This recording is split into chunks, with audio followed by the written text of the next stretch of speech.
How's it going? It's going good. I just have a couple of questions for you, and Yeah. you don't mind if I record this, right? No, no, not at all. Okay. Just start off. I just had a project doing a bit, and had to interview someone of a specific group, and I chose to interview Navy SEALs.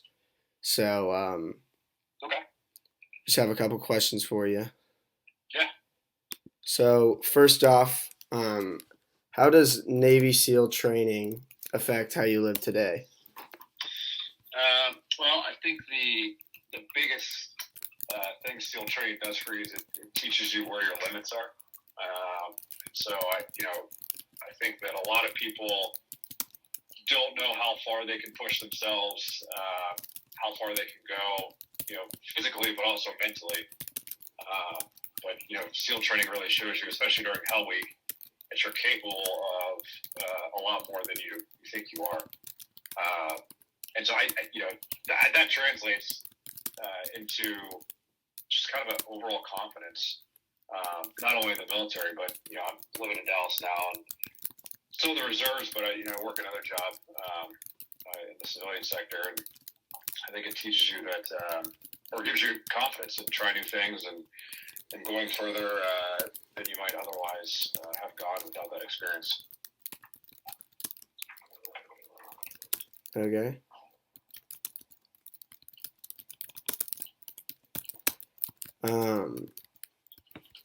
How did training affect your bond with your fellow SEALs? Yeah, I mean, it's some of my best friends. The guys I went through training with, I was in all their weddings. I eloped, so they weren't mine, but it would have been if I did have a wedding.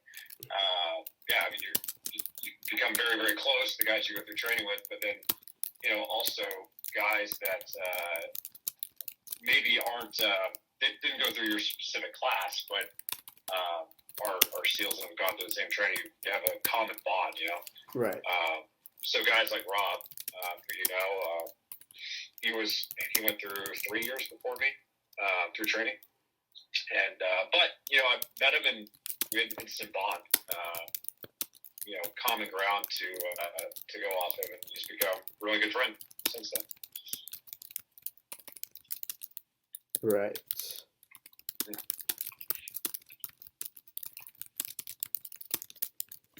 What is the main value that you have learned while being a Navy SEAL? I think there's a lot. I think talking about just self confidence and knowing your limits. That's one thing, but the other part is sacrifice, right? Right.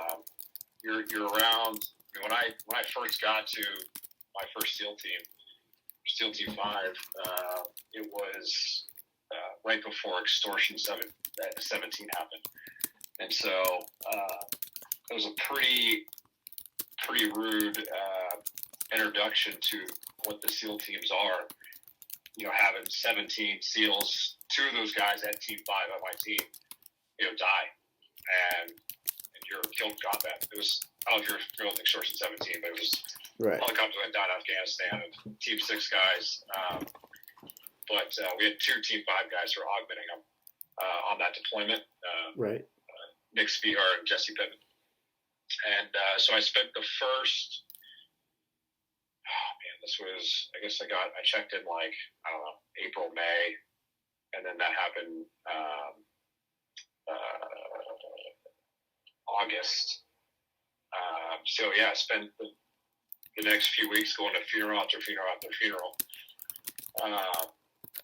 And so, I guess one of the things you learn from the SEAL teams is that, one, it's a very serious business, and it's a very dirty business, and there's, real people who die, and families are left behind, at the funerals, and you see them, and just, the whole idea of service over self, putting your country before yourself. Obviously, giving your life in combat is the most extreme example, but every day there's guys who are, leaving home for, 9, 10, 12 months at a time, missing birthdays, missing anniversaries and holidays. And, it's not a glorious occupation. There's not much accolade while you're doing it. And so it's just a matter of putting your country before yourself and even your family and your own kids. So, yeah, that's definitely a big lesson I took away and, continue to. Right. I think a much deeper appreciation for service than I did going into it. Of course. Are there any rituals that y'all have that you really appreciate, or like traditions? Yeah, there's one not as well known. I mean, whenever someone dies, and I've had a few close friends who died, either in training or combat, and they'll have the funeral on the Bud's compound, or maybe over Point Loma. But that night there's always not a party, but I guess a get together at Danny's local bar in Coronado, and a lot of people turn out, for family, friends, teammates, and they put the picture of the person who died up on the wall, along with all the other SEALs that have died since 9/11. Right. And you can go there, in Coronado. It's open to the public, and it's just a restaurant. But yeah, it's kind of I don't know. I guess having your picture up there, at least to me, is a place of honor. And I guess there's a lot of times that sometimes that maybe the guy died in training, and it wasn't like he died in a firefight overseas, and so sometimes the death seems insignificant. But I guess this may sound weird, but having your picture up there kind of gives it meaning, and emphasizes the sacrifice, whether it was in combat or training, which we do lose a number of SEALs in training because it's dangerous. Right. Dangerous training. So, yeah, that's kind of a cool tradition that it's not talked about as much outside of the community. Perfect. Is there anything you would change about your experience as a Navy SEAL?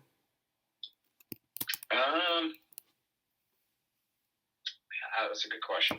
I made a ton of mistakes as a SEAL and growing up in the teams, and like everybody, and there's definitely some painful ones that that still sting. Right. But I don't know if I would change it because it made me into who I am today. And I think the mistakes I made, especially as a leader, I was an officer, am an officer. Right. And so, you're tasked with making a lot of decisions that you don't necessarily know the right answer or what to do with. Sometimes I was right, sometimes I was wrong. But I think each one of those decisions I was wrong about, it grew me as a leader, it grew me as a person, as a man. And so I don't know if I would change anything about at least my experience in the teams. Yeah, I don't know. Okay. What was your favorite part about being a Navy SEAL? Hang out with guys. The guys in the community are the best people around. I got out. I left active duty in 2015, and I was like out for like a year, and I missed it like crazy. And so I ended up joining back as a reservist, and most of it was just to be with the guys again. Right. We have a very close bond with them. It's still some of the best people on the face of the earth, in my opinion, are in the SEAL teams. So yeah, I think that's probably my favorite part about it. Okay.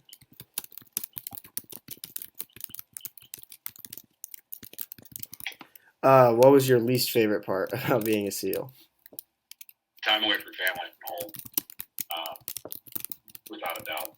I think as a single single guy with no kids, it wasn't that big of a deal because all my best friends were in the SEAL teams and we all deployed together. So you're just, Right. you're just going with your best friends, on an extended trip.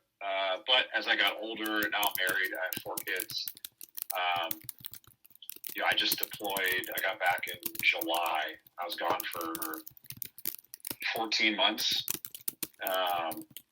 And I missed my youngest daughter's first year of kindergarten. Missed all their birthdays, missed Right. anniversaries, Christmas. Anything that happens within a 12-month calendar year, I missed it. And so definitely it sucked a lot. That's it's hard on them, hard on me. Yeah, definitely my least favorite part. Okay. What was your most memorable moment?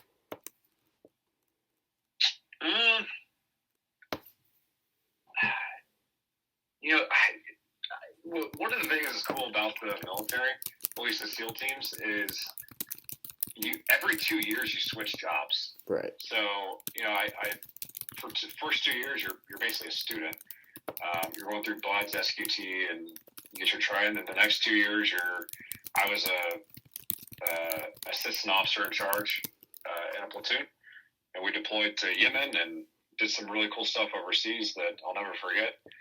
And then after that, I took over as the officer in charge of the Navy parachute team, Right. which was like, night and day compared to, operations overseas. We were parachuting into college football games, baseball games.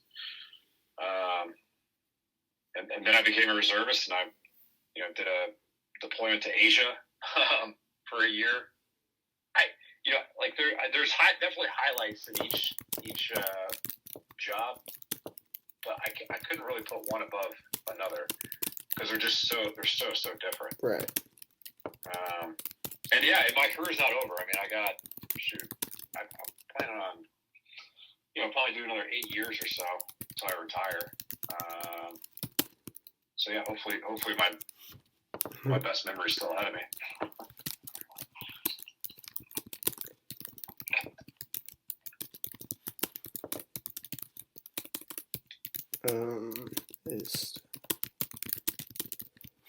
Okay, last question. How would you describe the culture of Navy SEALs? It is the best culture out there. It's the culture of warriors. I think a lot of the problems we have in society, whether it's racism or people being discriminated based on class or socioeconomic status or where you went to school or who your family is or any of those things, that doesn't exist in SEAL teams. You're judged solely on your character and your performance, and nothing else matters. We've had the children of billionaires in the SEAL teams. We've had Olympic athletes, and we've had dudes who grew up in the Bronx who were poor. My last deployment, I had a guy who grew up in Compton, and his mom was a crackhead, and he basically raised himself. He's dirt poor, grew up dirt poor, and none of that matters. It all matters how you perform and who you are as a person, not where you've come from. I think that's the coolest part of the culture in the SEAL teams. There's no room for making excuses. You're expected to be strong, tough, mentally and physically. It's just a culture of warriors and men. Hopefully, I pray to God it never changes, although it seems like we're fighting that battle on a month-by-month basis, right. Unfortunately. But it's awesome, man.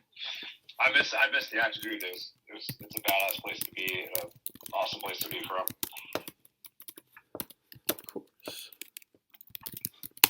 All right, well, that's all I got. How many or what years were you active duty? I was active from 2009 to 2015, and then I was in the reserves from 2015 to present.